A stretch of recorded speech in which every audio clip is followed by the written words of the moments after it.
Laudetur Jesus Christus, Vatican and World News.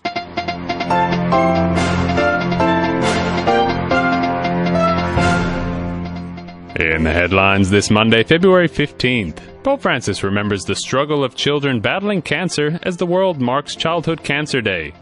Increasing numbers of Catholic clergy and religious are taking part in protests rocking Myanmar as security forces intensify their crackdown, and a prominent Jesuit writer on Christian spirituality dies in his Hungarian hometown. In the Vatican, I'm Devin Watkins.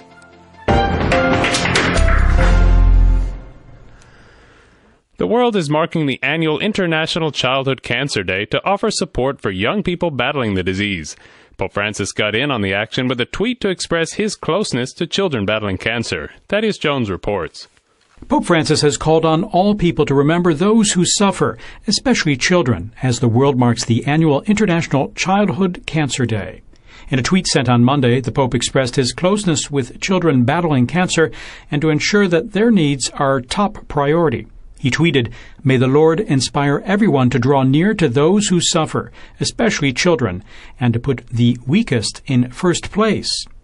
I entrust the doctors and all sick children to the Virgin Mary, so that with her motherly affection she might look after them." February 15th each year marks the International Childhood Cancer Day, which promotes campaigning and raising awareness about childhood cancer. The day encourages support for them, their survivors, and families through a host of local, national, and international initiatives. Attention also goes to underscoring the need for universal access to treatments and care for children struggling with cancer. Each year, more than 400,000 children and adolescents below the age of 20 are diagnosed with cancer. Rates of survival depend greatly on where they live and whether the countries have the resources to help them. The target goal of the WHO Global Childhood Cancer Initiative aims to eliminate all pain and suffering of children struggling with cancer and boost survival rates, with hopes to save an additional 1 million children's lives over the next decade. I'm Thaddeus Jones.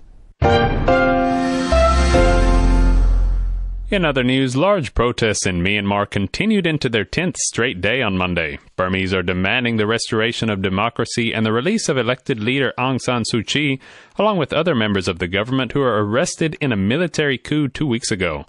Reports emerged Monday that the government severely restricted access to the internet overnight as security forces intensified their crackdown against anti-coup protesters. As Robin Gomes reports, more Catholic men, women, and priests are joining demonstrators, with some nuns offering snacks to protesters.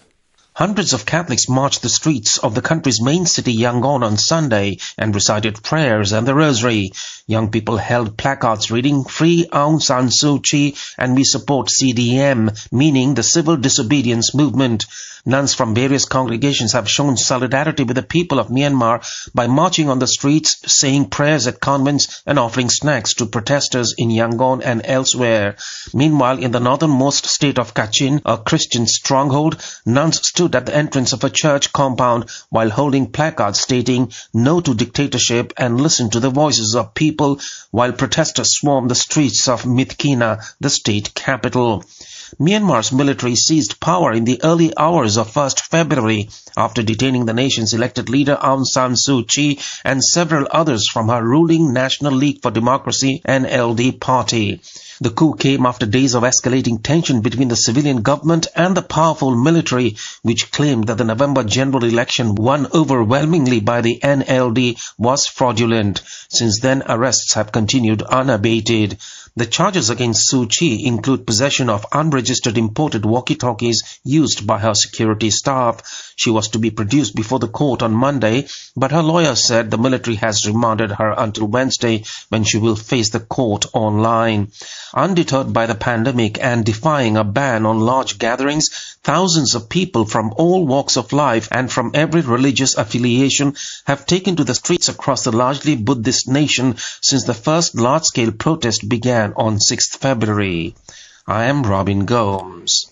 In Haiti, protesters have come out in large numbers in recent weeks to demonstrate against President Jovenel Moïse's decision to remain in power for an extra year. Opposition parties claim his 5-year term ended last week, as Francesca Medlo reports.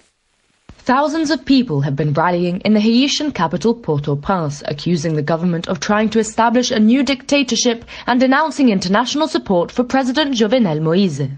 Speaking to Vatican Radio Xavier Sartre, Jacques-Léon Émile, president of the association Haiti Memory and Culture, describes the people of Haiti as being at the end of their rope. There is nothing left in Haiti, he says. There is no drinking water, the schools function very badly or do not function at all, the hospitals have no equipment, the people are desperate for help, families are desperate.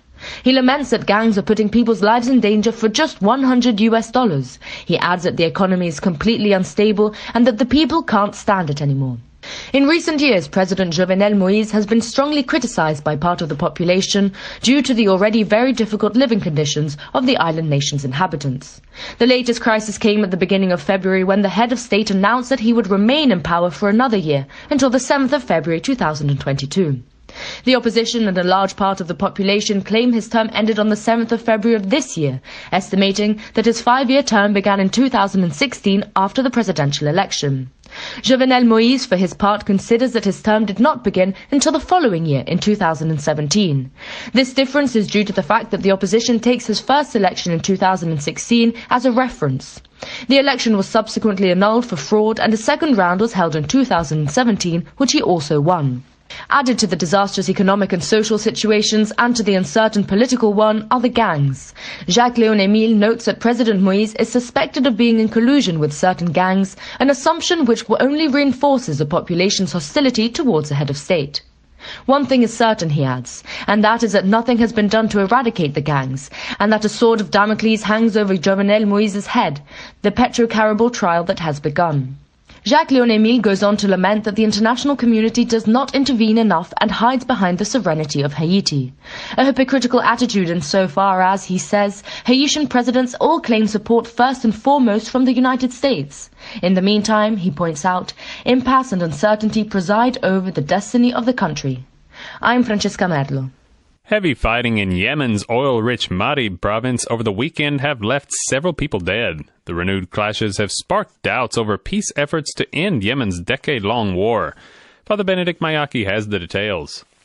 Several dozen people were killed in overnight clashes between government troops and Houthi rebels on Sunday, extending a week of violence in Yemen's Marib province.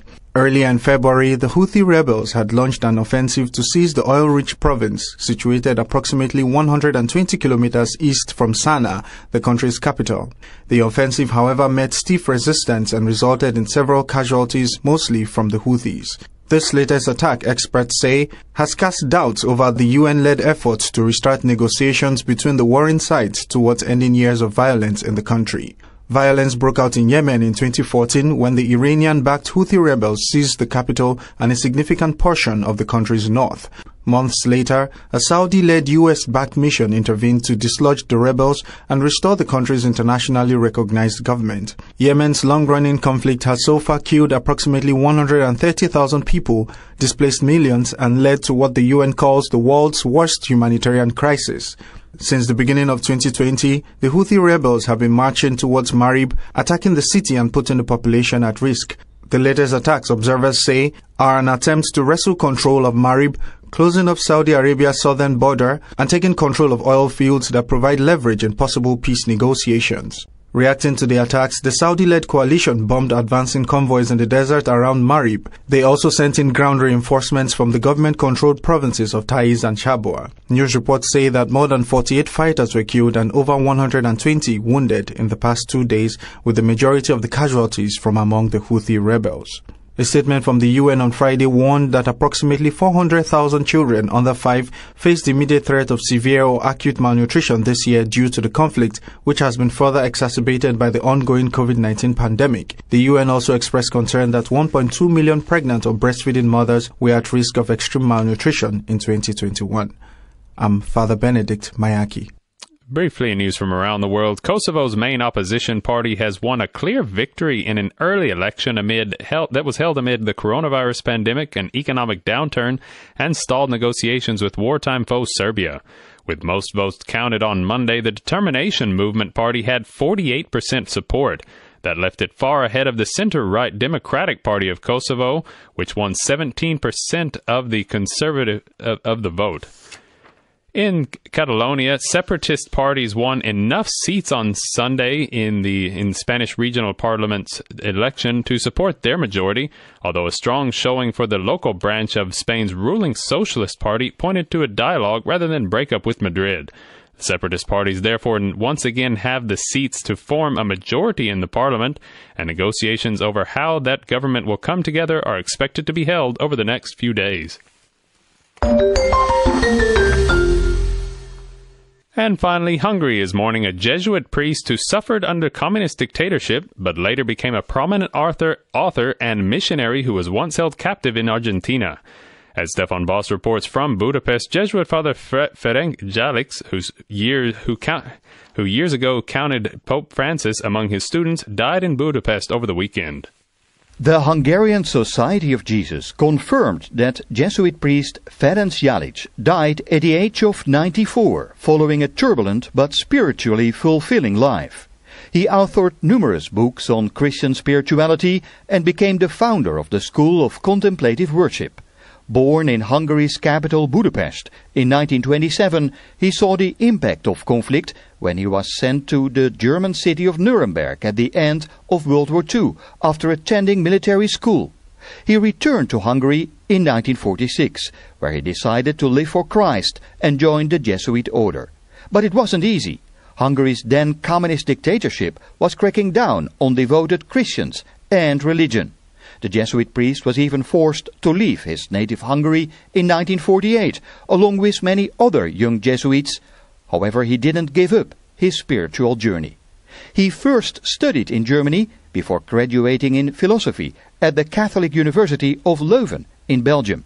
In 1956, the Jesuit order sent the young priest to Chile, and then a year later to Argentina, where he was ordained a priest in 1959. He became a professor of theology and the spiritual director of young Jesuits. In a recent interview, Jalic revealed that Jesuit Jorge Marlo Bergoglio was among his students at one point. That student would one day become Pope Francis. Jalic said, I taught a few technical short courses in theology, as we have long and short courses. He confirmed that Jesuit Jorge Mario Bergoglio, now Pope Francis, was among those attending one of his classes. He added that in this respect we had known each other for a very long time.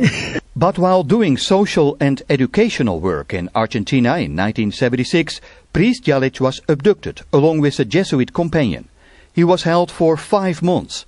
It happened during a period of massive state repression of left-wing activists, union leaders and social activists known as the Dirty War.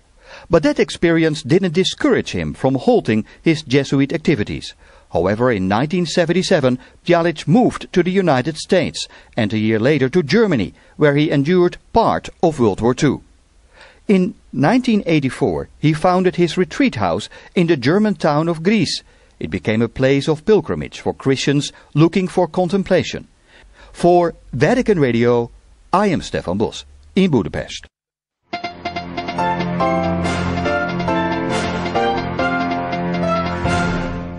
That brings us to the end of this edition of Vatican and World News. For more on these and other stories, go to our web portal at www.vaticannews.va. There you can also find all our broadcasts in podcast form. And don't forget to catch the latest updates on our Facebook page and Twitter feed. In the Vatican, I'm Devin Watkins.